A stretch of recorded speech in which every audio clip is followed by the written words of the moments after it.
Happy Monday morning. Yep, right. So we're seeing this on December 23rd. We hope everybody is getting ready to celebrate the holidays. We will not be with you on the 30th. So that after this one on the 23rd, the next one we'll have is on January 6th. And that will be about house hunting, great expectations for the new year and what to expect when you're out house hunting. And then what everybody do this weekend? Mark, what'd you do? I suppose we should reintroduce ourselves too. Mark Crader with Aspyre Coaching. What'd you do this weekend? Well, you know what? For me, it was just I finished up some Christmas shopping, and actually went to the post office, which is very unique for me to do. Spring Hill Post Office. Yeah, exactly. Yep. So my friends all know me as, okay, Mark, if I get your gift in February, that will be fantastic. That will actually be ahead of time. So for me to go to the post office and actually send off the gifts to my friends, they're going to get them on time. That is a scary thought. There you go. Just a plug. My son works at the UPS store in Spring Hill. You can go visit him. Oh my gosh, I didn't know that. What's his name? Gabe. Gabe? Gabe. Okay, yeah. I work with Jason over there. He's at the new one close to the other end. Oh, okay. Yeah. I'll stop by there and say hi. Yep. And then you can hit up Massage Envy next door and see my daughter. We're repping Spring Hill. I spent the weekend watching. I enjoyed the Army-Navy game. I thought it was I hadn't really watched that over the last 20 years. I had it on every year, but never really watched it, because I was about to go into mourning that there wouldn't be any football for weeks and months, but that's all about to change. So I spent the weekend preparing for my Buckeyes versus my Vols. If you know me, you understand the personal hell I'm going through, but I win, no matter who wins. So right. I also did an open house. I did an open house with Jennifer. Always an interesting. We did that on a Sunday. I think she's going to talk about that a little bit, but I'll hand it on over to her. Yep. So Jennifer Weissman with Benchmark. Lance, I don't know if I told you what happened on Saturday, because I did an open house on Saturday and on Sunday. And on Saturday, I put my pointer signs out. And then I went and I laid wreaths on the veterans' graves at the two cemeteries over in Columbia with the Daughters of the American Revolution. An hour passed. And I go back to the open house because now we're getting close to time for me to do my open house. It's getting close to 2. And one of my signs is gone from a corner, and it was windy. I mean, we had some weather, right? So I pull around the corner and I park my car and I'm walking towards the front yard of this house and I don't see my sign. And I'm like, okay, well, if it's blown off, it should be somewhere. And I was going to knock on the door and be like, hey, did you guys see anything? And about that time, the lady of the home walks out with her 2 doggies. And I said, hey, I was looking for my sign. And she said, well, you stuck it in our yard. Okay, well, first of all, no realtor is trying to upset anybody. We are trying to help your neighbor sell their home, which helps your property values and everything else. And I said, oh, in actual fact, there's an easement at the corners, right? It's not like I stuck it up in her yard, right? But I said, I understand that you're upset about it. Could I have my sign back? And I have I don't have the signs that you go get at Lowe's. I have special signs. They're $20 or so. I said, may I have my sign back? She's like, well, I don't know where it is. Let me ask my husband. And, I think he said he took it up out of the yard. And I said, okay. So she pokes her head in the door and he's like, I didn't touch the sign. I'm like, can I have my sign back? I'm not going to do anything about this, but I'll put it in the, across the street on the other corner, but can I have my sign back? And so she kind of looks around her front yard and she's like, I don't see it anywhere. And there's a culvert over at the side of her yard. Wind was blowing straight east. And this culvert, to get into the culvert, is southwest. And she walks over down the little ditch up into the culvert. Like it was a big, 4-foot one, and grabs my sign out. I'm like, she's like, oh, it must have blown up in here. I'm like, okay. What was that Seinfeld? Back. The big steel sign.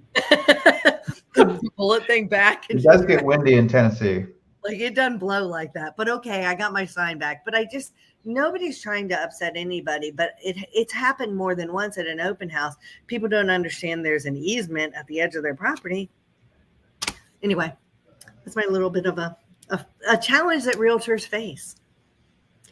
So what are we going to talk about today? Who's going to lead off? What's on our Well, I have one other question before Mark talks about budgeting, because we have some stuff going on in the U.S. Talk about problems that happen with lending, Lance. We're looking at maybe needing to do or not do a continuing resolution in Congress for the budget. And we may have a budget shutdown. And the last time we had a budget shutdown around this time of year, Lance, you and I were working with a USDA buyer down in Lewisburg, and there was a funding holdup. Yeah, I got put on hold. Right now, one of my listing has a VA buyer. And so I called you because I try and be on top of things. And I'm like, yo, is this going to cause problems like the USDA? So tell us what you told me about VA, USDA, and FHA with government funding shutdown. Exactly. So of course I work for Fairway. We're one of the largest companies in the world, mortgage, but we're delegated. So we're delegated through Ginnie Mae, and through Fannie and Freddie and through the VA. So we fund our own loans. One thing that's important to remember about the veteran loans is it's just a guarantee, it's a huge guarantee. They're guaranteeing the loan, but it's our money. We have the money to lend, and we are able to fund on that. And I'm not really sure. What if it's not a Fairway loan? Because I have the listing, I don't have the buyer. Are they gonna?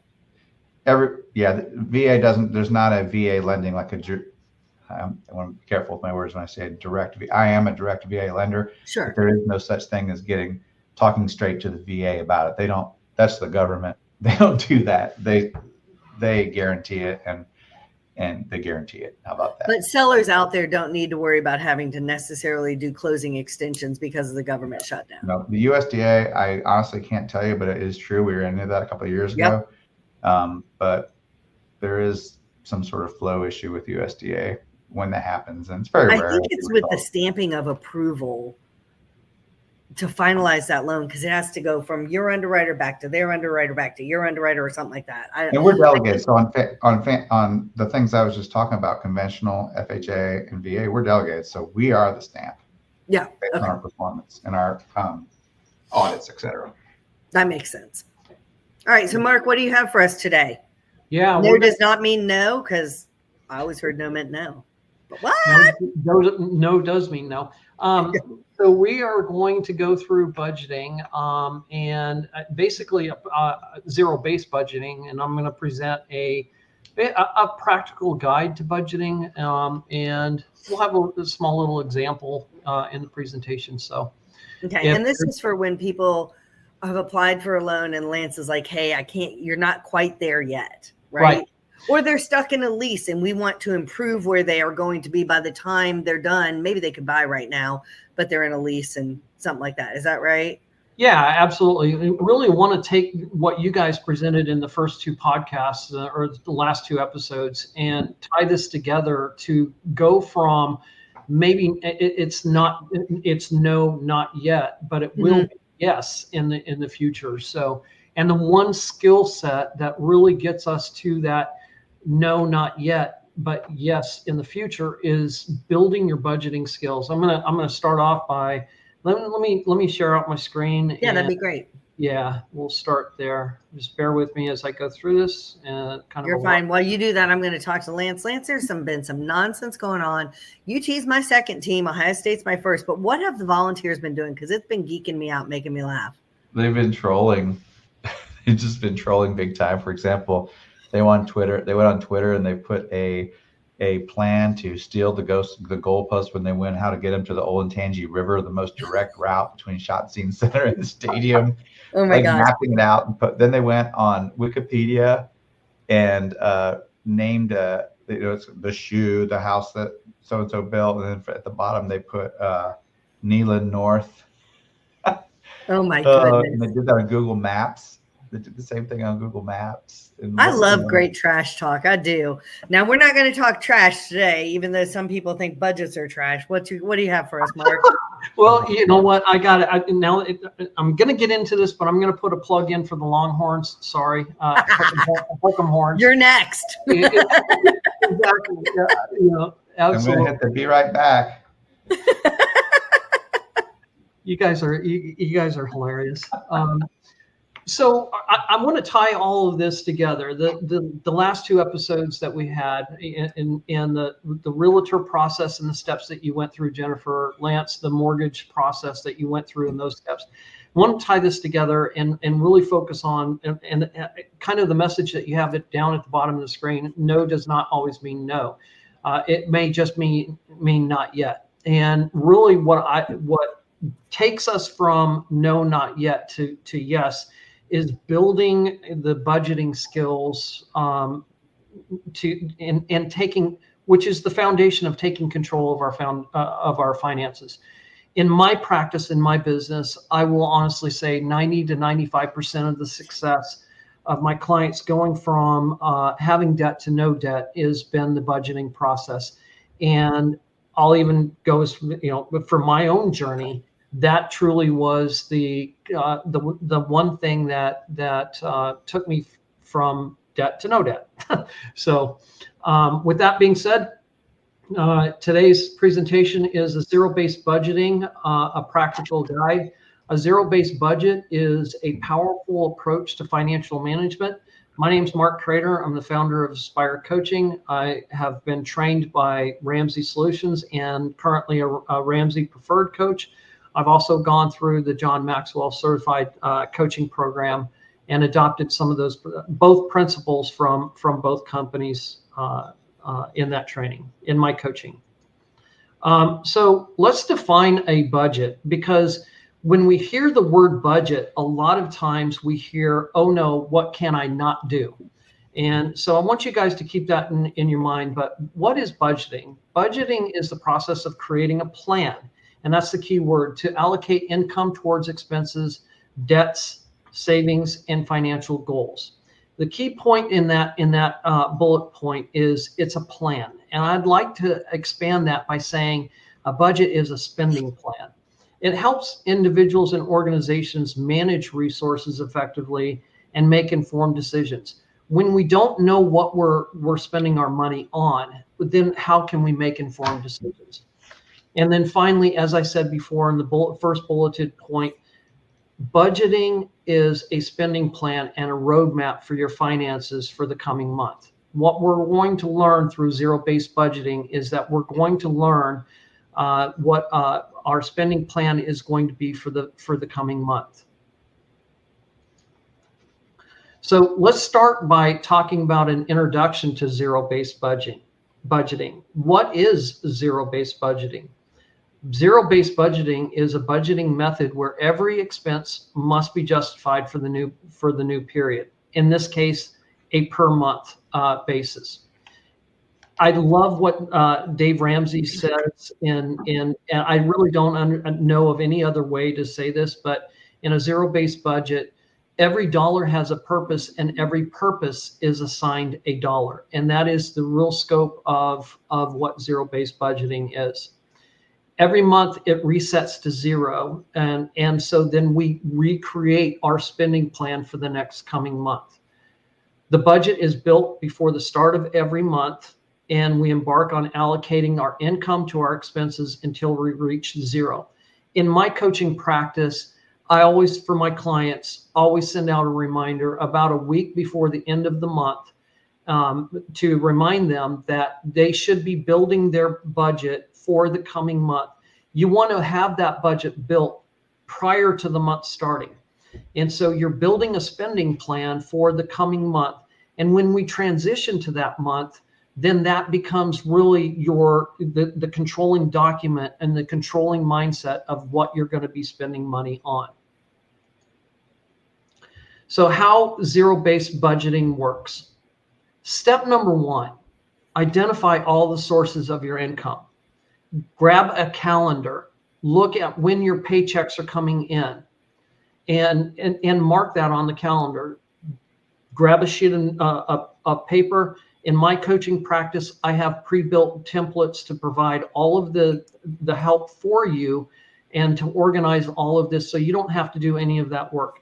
But if you're listening to this for the first time, grab a piece of notebook paper. You want to identify all the sources of your income and paychecks during the month. You want to list all of your expenses. Categorize that piece of paper by starting off and titling fixed expenses. Fixed expenses are things like your mortgage. That's typically the same. Insurance payments are always typically the same. Anything that is fixed, anything that doesn't really change from one month to the next. Variable expenses are things like utilities, your water, your trash, your electricity. Those don't normally stay the same. So you're going to have another section that says variable expenses, and you're going to list all of those expenses. And then savings. What do we want to list or save for whatever you want, such as vacations. It might be for holidays like Christmas, which is right around the corner, and throughout the year. And so then step number 3 is that you have your income, you have all of your expenses listed. Now we need to assign $1 to those specific expenses. So you're gonna assign that dollar value to your mortgage. You're gonna assign that dollar value to food. And if you're unsure where you should even start with these values, great suggestion is look back to the previous month. I would suggest even going back 2 months. Download your bank statement, find the similar transactions on your bank statements, categorize them into whether or not that's food, whether or not your expense is transportation or gas, and you can come up with a do an average of it, a fairly good idea of what to assign to that specific line item. And then finally, step number 4 is we've got to review and adjust. I've been budgeting for 8 years, and I can honestly tell you that not one month is the same. Even 8 years into this, it is never the same. Be patient with yourself. And it takes about 90 days to really have your budget dialed in. I can tell you just from my budgeting in this exercise, my internet and phone service is $136.94. I know that. I don't even have to look at my budget. I just know that because I've worked with that number so many times in my budget, that is an example of how budgeting can build that skill set. So the benefits of zero-based budgeting. Through this process, you're gonna get financial clarity. Clarity is understanding exactly where your money is going. Because you're looking back and you're building that average, because you're taking time to go through these expenses, and just as I said, $136.94. That clarity tells me that when that bill, I don't even have to think about when that bill comes in. If for some reason that bill is $200, I immediately know what happened. So you immediately get financial clarity, cost control. When that transition period happens from when you build that budget to the time that budget is in place, it helps you eliminate unnecessary expenses. By the way, I didn't mention this, but every budget in your variable expenses category or section should have a miscellaneous or other category. We want to see that about $100 or what fits your lifestyle. But what we don't, and that will accommodate any unknown expenses that might come up through the month. What we don't want to see is an other or miscellaneous category or line item with $400. That tells us that we're not categorizing our expenses correctly. And so goal-oriented, it ensures spending aligns with our financial goals. If we're building a budget because what we want to do is get out of debt, we understand that by ensuring that we align with what we suggested or what we built as our spending plan for the month, gives me the margin to be able to pay off the debt or attack the debt that we're trying to reach in our goals. And then finally, the benefits of zero-based budgeting it's flexibility, and it allows us to adjust to changing income or priorities.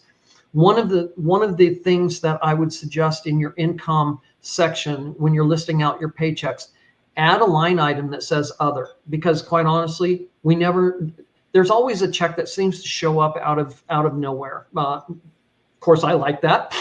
I think anyone likes money showing up out of nowhere, but there always seems to be a check or something that happens unexpectedly. Well, that money is margin that you can use to attack debt or to help out with other expenses through the month. Of course, with benefits of budgeting, zero-based budgeting, there's always challenges that come with zero-based budgeting, and really any other budgeting method as well. First of all, it's time-consuming.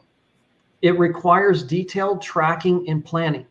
We got to go back. If we're going to grab control of our finances and we're going to get every dollar a purpose and every purpose have a dollar, that means we got to understand and go back and look at those transactions when we're budgeting. And in the second month, we might have to we're going to go back to that first month and say, wow, I really need to adjust this specific line item. So it requires a lot of detailed tracking and planning. With Aspyre Coaching, with me as a coach, I have built all of the spending trackers that have been successful in my clients. So all of that is pre-built for you. And so I'll, as part of my clientele, that's part of their, each one of their individualized plans. Discipline. Budgeting is successful because it demands consistency and commitment. One of the things that I want to talk about with budgeting is doing the task of budgeting is great, but applying the changing of habits, a changing of behavior, understanding that we only have $75 left in the food budget and we can't go out and spend $200, that's the demand that and the discipline that budgeting requires, and commitment. It's that time when you want to stop by and have something that's not an unplanned expense, even if it's as much as stopping off at McDonald's to buy something convenient. It's being able to say, that's not on my budget. I can't do that. I got to move on and go home and cook. Overlooked. The other thing is the challenges of zero-based budgeting is overlooked expenses, risk of missing irregular costs, such as annual fees. In my coaching plans, we go through that and we lay that out. So you have a strategy to avoid overlooked expenses. One of the prime overlooked expenses, and I'll raise my hand, it happened to me, is property taxes. Everyone, and you're not saving enough for property taxes through the year.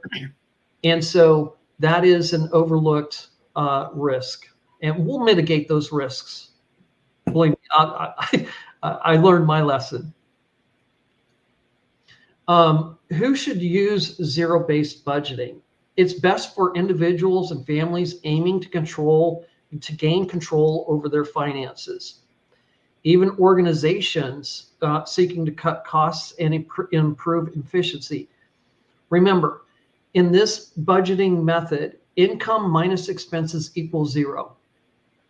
And anyone that has fluctuating incomes, I want to talk about that real quick. If you have irregular incomes, one of the best ways to figuring out and budget for irregular incomes is look back in the previous 6 months. I would say go back 6 months. How much income that you have had over those 6 months, and do an average. That will be a good starting place for your irregular incomes. If you want to go further back into a year, look for the lowest amount in that year and begin budgeting off of that lowest amount. So let's do a practical example of zero-based budgeting. Okay. So in this scenario, the monthly income of this couple is $3,500. Again, look ahead at your pay periods for the coming month. Their fixed expenses, the rent is $1,200. Their utilities and the variable expenses is $300, and we have that fixed expense of insurance of $200. As you go through this, you're going to see variable expenses is the $400 and gas $150 along with entertainment. We have some saving goals of building an emergency fund for at least in this month, $500. And we want a debt payment. We want to pay debt of $650. So long story short, total income is $3,500 minus your fixed expenses, minus your variable expenses, minus your savings goals is $3,500. So at the end of the day, $3,500 minus $3,500 equals zero. Income minus expenses and savings and goals equals zero. So the outcome of this is every dollar is allocated until zero remains. One of the important parts of this that I want to point out is never budget your checking account down to zero. Always have a buffer in your checking account. You want to have, you don't, we never want to get down to zero. Okay, so let's talk about some tips for effective zero-based budgeting. So number one, use budgeting tools or apps. We'll graduate after we do a budget, get your budget in place. We really want to graduate into some of these tips. For example, I love Every Dollar app. I've used Every Dollar app since I think I started with it in 2016, and now it's where it's at now is completely different. Absolutely love that. There are other apps that are out on the market, and we'll certainly dive into that if you'd like. Track expenses regularly. Look back at your bank statements. Again, I've built the templates in my business, in my coaching practice, to provide you with all of this, so you don't have to wonder, where do I start? It's just following the template. You want to review and revise monthly your budget. Prioritize your savings and debt repayment. If your goal about budgeting, and if your goal financially is about getting out of debt, understand that you're here where you're at right now, but you know where you want to go. Prioritize your debt repayment and eliminate that debt. And then finally, the second to the last bulletin, never budget your account down to zero. And your mortgage and rent payment is no more than 25 to 30%. You guys, Lance and Jennifer, you guys might have some additional comments on that, but this is just a general idea of what we want to see as a mortgage payment. Keep in mind, the mortgage payment, your rent payment is typically the largest expense in your budget. So in conclusion, zero-based budgeting is a powerful tool for managing finances with precision. The key takeaway is that it empowers individuals and organizations to make intentional, goal-driven financial decisions.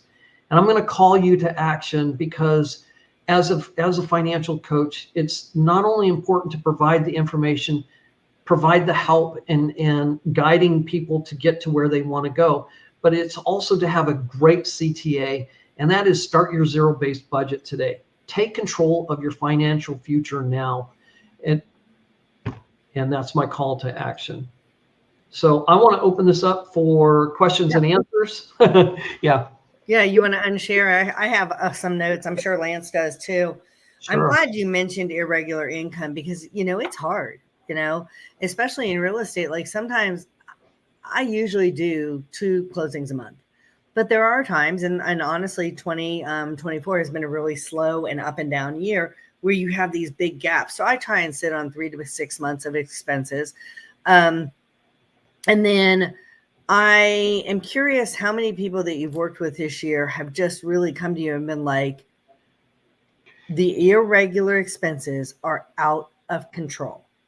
My budget is crazy. I tried to look back over 6 months. It's going up so fast. My insurance, I got my new insurance, and holy cow, it's gone up twice the amount. Or, the thing we see with rent sometimes, which is why we want to get people into home ownership, where it's more of a fixed cost, is my rent my lease is up in 2 months, and I just received word that my lease is going from 2,000 to 2,600. Yeah, great question, Jennifer. So what is really, really important, I can't drive this home enough, is when you're taking control of your finances, you're building budgeting skills. To answer your question, I really hope try to guide people to think in the larger picture. We need to start thinking ahead instead. Yes, we're planning for the month right now, but we need to start thinking about in a big picture what's happening 6 to 8 months from now. For example, this is 2024, December of 2024. If you're watching this, so you should be thinking about what do I need to be doing in order to start saving for my kids' summer activities now. Right. And same thing with the insurance. One of the things that I guide my clients in is to look at when is for mortgages and when is if you're escrowing, when is the escrow analysis going to be done? And is that every year? And if so, when? And so if there's a change in your escrow, there might be that might be an expense that you never expected. Well, that's when you talk about escrow. We talked about that, a week or so ago. You and I were just on a phone call, and I said new construction, they're doing a better job now, but they were notorious for the piece of dirt. Tennessee taxes on property are really reasonable. So like the piece of dirt might have had a $200 a year property tax, unimproved. But now you've got a house on it. So when they reanalyze it in January, it's based on that house. And now you got a $400,000 house on it. And your mortgage is going to go up $200-$300 a month. So I try and make sure when we're doing the title expense on the closing, I'm like, you better estimate the title expense based on that improved property. So they're paying kind of what they should be or close to it from the beginning. And then another question I had for you. How often do you end up being a couples counselor during this? Well, I'm glad that you brought this up, because I'm going to share with you guys one of the greatest stories as a financial coach I've had a chance to experience. And if they're listening to this right now, I love these people and what they've been able to do as a team. I won't mention names, but I think if they're watching this, they'll know. So I had a couple that had come to me about wanting to get out of debt. And after the first session, we walked through where they were at and describing where they were at the current point, where they wanted to go, and all of the obstacles that might be in the way. After that first session, they scheduled their second session. We got together, and the husband said, "Mark, do you mind if I take control of the call for a second?" And I said, and that's very unusual, so I said, okay, where are we going with this? And I'll try to get through this, but because it really was emotional. And the husband turned to the wife and said, "I'm sorry. I'm sorry how I treated you when it came to our money. That was not the man that you married. And I'm really sorry for how I did that in my behavior." And watching his wife hug him, kiss him, and say, we're in this together. Mm-hmm. We're going to do this together. And ever since that happened with that couple, they are a team. They're a force to be reckoned with when they're going after their goals. So to answer your question, I've had situations like that, but I've also had situations where people have told me, by us taking control of our finances and working with you, a financial coach, it's almost better than, and I'm, I know what you're, it's almost better than therapy, because they're actually communicating and they're opening up and getting into that teamwork. Yeah. So, well, that was one of the things I talked to my daughters about. And it was something I experienced, and I think a lot of women do. Let me just poll you guys really quickly. I know, Lance, you were talking about being shaggy with your haircut, and Mark, how much do you guys pay for a haircut, and how often do you get a haircut? It's so funny you asked that.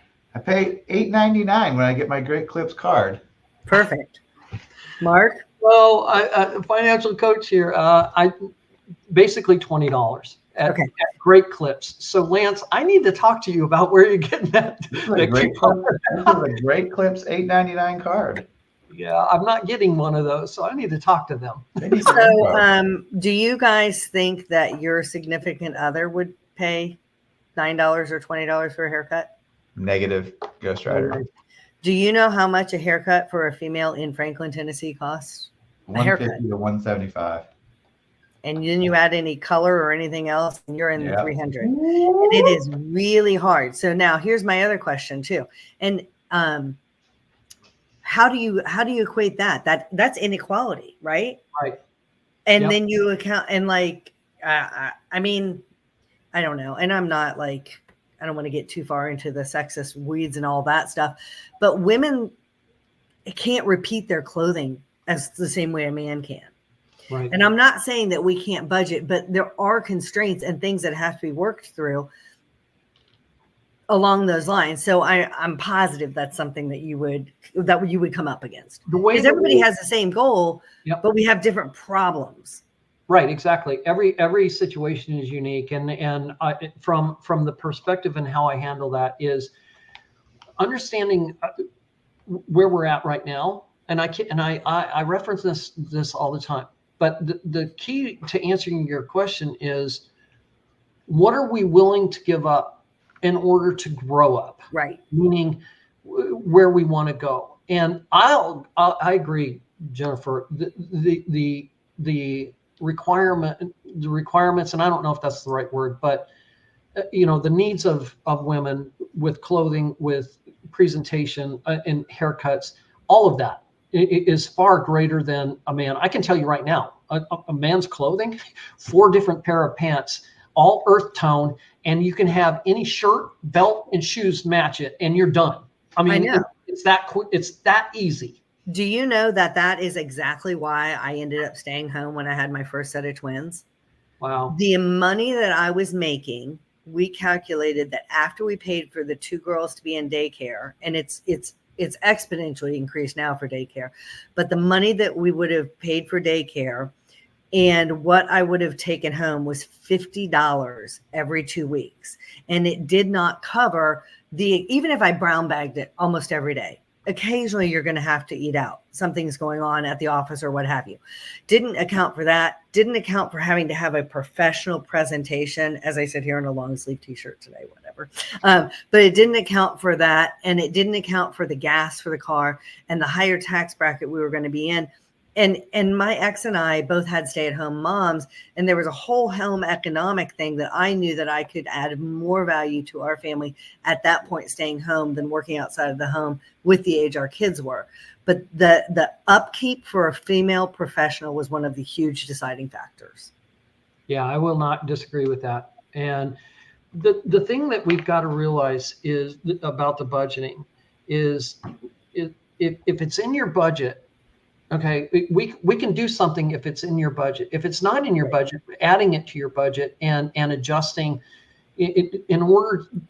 But if you have specific goals that you want to reach, for example, debt payoff. Right, you want to buy a house. Yeah, and becoming debt free. You want to buy a house. You want to position yourself where you can go from no, not yet to yes. Right, you're buying a home. Then the question comes in, whether it's a man or a woman, the question comes in, what are we willing to give up in order to grow up? Right. And there are ways to look professional, but it is challenging is what I'm saying. All right, Lance, I have one other question for you. When we first started talking and getting people approved, you opened my eyes to the algorithms involved in paying down debt to certain amounts, because if you're not in the business, sometimes you don't know what you don't know, right? A welder, I may know that I can pick up a welding, whatever the thing is, and like weld and I could maybe make a seam. But a professional welder is going to know how to do it much more with strength and attractiveness. And they'll even know what the things are called instead of welder thingies. Right. But not being in lending, some people think I'm paying off, not that you don't want to pay off all your debt, but there may be times when you're looking to buy a home that you certainly don't want to close credit cards. We've talked about some of that. But Lance, can you talk just a minute about some of that, how you and Mark are going to be able to work together to help these people get to that yes, and then maybe after the loan, pay off the rest? I'll try to keep this less than 2 minutes. Sure. In 2007, 2008, when the market crashed, the housing crash, we didn't really witness that in Tennessee as far as values crashing, but we saw people's income go down and savings and things like that. During that time, thanks to Mark's former employer, it was a great idea. There was a lot of talk about paying your debt in full. Let's get everything paid down. And a lot of people did that. In fact, they paid it to zero. About 2 years later, when things started to come back, they started talking about, they would call and make an application. I was working in private wealth at the time. These were people with significant 6-digit incomes each. They were ready to buy a new house. We'd pull their credit and they wouldn't have a credit score. They would have no credit score. And they're like, what do you mean? We've paid off all of our debt. We're debt free. Well, they are debt free. And because of that, there's no credit reporting about them. So what Jennifer is alluding to is when we met, it's almost been 10 years, there are algorithms that, with regard to getting a mortgage, that talk about how well you're utilizing your credit. And that's something that Mark and I will have to and do work with customers about. If you've got a $2,000 line of credit and you've got it drawn out to $1,977, you are at the max limit. So your credit scores can be reflective of that. However, if you pay it down to 47%, which is about, what was the number I said, 2,000. So if it was down to $925, it's going to say, hey, they're utilizing this credit well. Maybe they have 2 credit cards and they're at that 47% limit. Paying it off sometimes causes problems for people. So in the coaching aspect on the mortgage side, we have algorithms and programs that can show them how to do that. And of course, with Mark's tutelage, they can talk about that as well. So the most strongest thing that you can have on your credit to build good credit is a mortgage, believe it or not. I'm not saying I agree with that. That's what I do for a living, but it is the absolute strongest. So Jennifer, I'm sure you won't mind me saying, with your children, as they bought their homes, et cetera, their credit is going to build by owning a home that's paid on time. That's the biggest single thing that can happen. Yeah. And we can do an episode about that later. Understanding where they're at, when they're working with you, Lance, we know based on their situation, where they're at and what we need to work for. And then, updating each other along the way in that process.